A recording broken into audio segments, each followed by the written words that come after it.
Welcome to our latest episode. It's the last week in November, and this time I'm going to be discussing the annual Christmas party.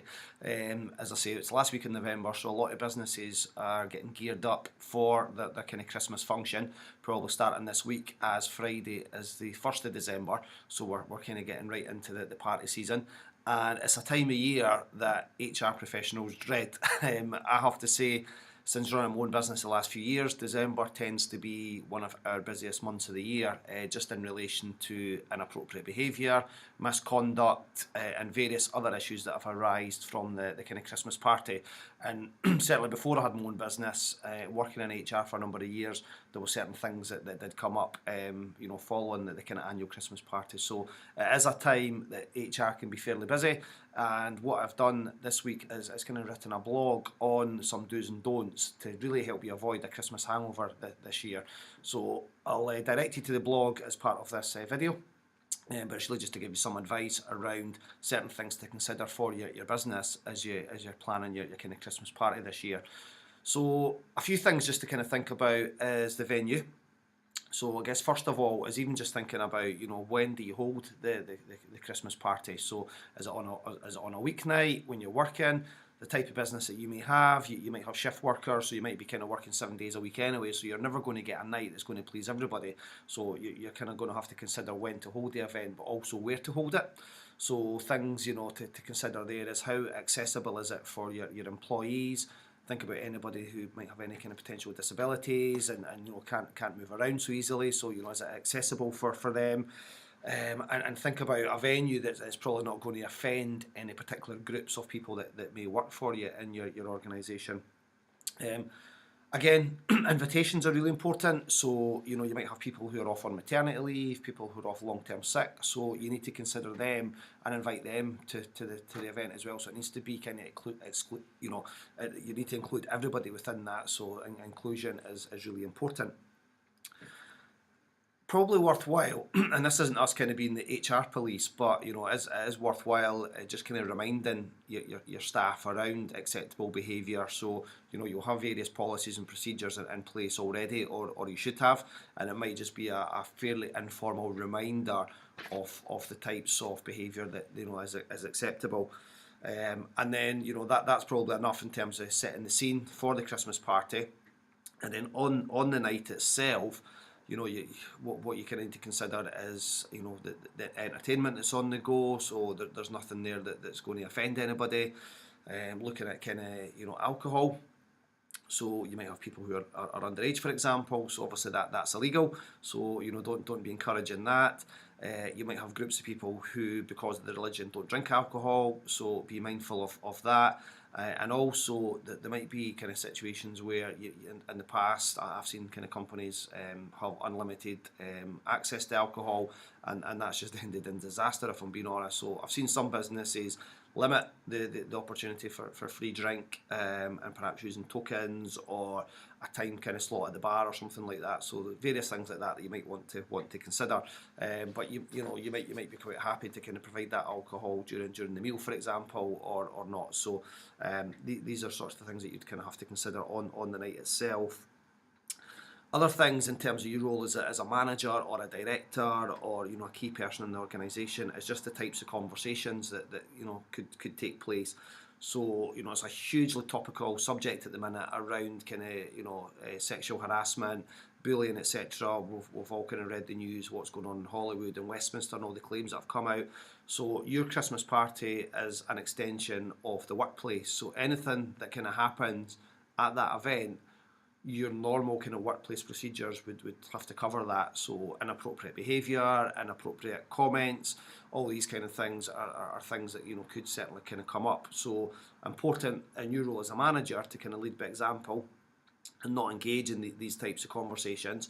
And that's not to say that you can't have a bit of banter with people. So you'll kind of know the relationships you've got with your staff, and who you can perhaps say certain things to, and who you possibly can't, because you've not got that close relationship. So even making comments around how good someone might look, if that's not someone that you know very well, they might kind of take that out of context and take offence to it. So you need to kind of be careful of that, and these are the sorts of things that kind of put you at risk. and just kind of various innuendos, any jokes that you might make, anything that could be kind of seen as offensive to a particular group is something that you're going to have to kind of be mindful of, and also your employees. So really, really important to kind of remember that. Obviously, I've touched on the kind of Hollywood and kind of Westminster claims, and you know, they're of a kind of sexual nature.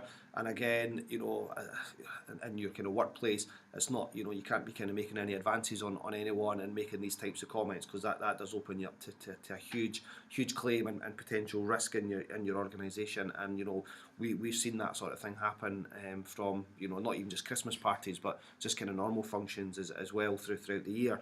So really important that you can follow the processes. Also, if you see someone behaving inappropriately, so you know, regardless of the circumstances around it, at the end of the day, it's still kind of classed as work. So you're still the boss. So don't be afraid to send someone home if you feel that they're kind of behaving inappropriately. So you know, kind of, you know, that's up to you to kind of manage that in your business. And really just try and be consistent in your approach to your staff. That avoids any complaints, unfair treatment, etc. So you know, that's really important to follow as well. Other things might be anything of a kind of criminal nature. So things like, you know, if an employee is potentially, if you're known that they've been drinking alcohol then driving home, obviously you shouldn't be condoning that at all, and actually should be making sure that doesn't happen. But the same with any kind of use of drugs at the party, or you know, as I touched on earlier, any staff members who are under 18 drinking alcohol, again that would be seen as a kind of criminal offence. So you need to be kind of mindful of that. You also want to think about how staff members get home. So can you provide transport at all? And that might be, you know, kind of hiring a minibus or a bus, or you know, are you kind of providing taxis or organising the taxis? Various things like that you'd have to consider. Especially be mindful of your kind of younger employees and female employees who may be at more risk in terms of kind of leaving the party. So how are your colleagues going to get home? You might have people who kind of live a fair distance from your office or from where you're holding the function.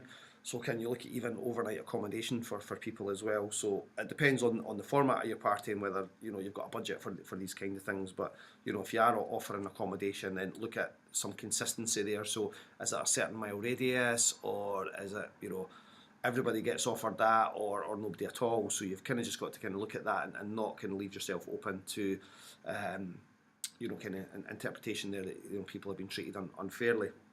And probably one other final point on the night itself is probably not to engage in any conversations about work as such. So things like talking about their performance, areas that you're not happy with, areas they're doing well at, opportunities for promotion, etc. Because, you know, they may take that out of context. They may assume that they've got a promotion or a pay rise, and it just makes it a really difficult situation for you the following day or on the Monday, because people have then got an expectation that they're going to get a pay rise. But on the other side of the coin, if you've kind of given someone a bit of a hard time around their performance, they might take that out of context and be really unhappy that you've taken the Christmas party as an opportunity to raise that. So that could open you up to a potential grievance. So just avoid any conversations like that at all, and be mindful as well that, you know, you might want to kind of spend a lot of your time on the night speaking to different people. So don't spend too long with one or two individuals, because again that opens you up to you know, kind of singling people out.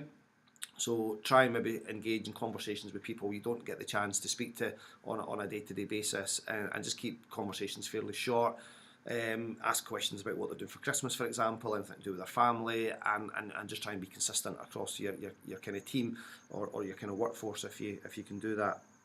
And I guess final point is just to kind of the morning after. So, you know, if it's on a work night, what kind of plans have you got for the next day? So are you allowing people to come in a little bit later? What expectations have you set with your customers? How do people get into work the next day? You know, can you offer kind of home working, for example? Various things like that. So these are the sort of things that you'll consider, but ultimately you need to make sure that your customers are looked after. So, you know, at the end of the day, they probably don't care if your staff have been on a night out.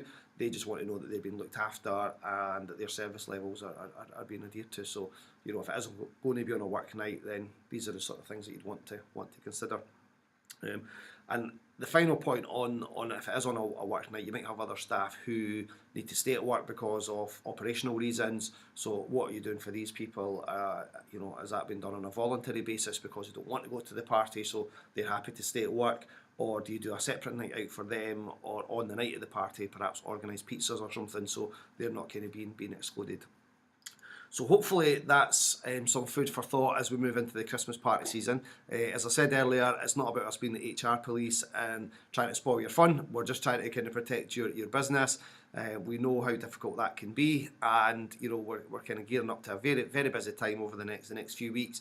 And you may have kind of multiple nights out across your departments and functions, etc. So hopefully you've kind of found this fairly useful. As I said, there is a blog article on that which goes into a bit more detail, and you can find that on our website. And hopefully, if there's any questions on any of the points that have been raised, feel free to get in touch as normal. So thanks for watching, and we'll be in touch next time.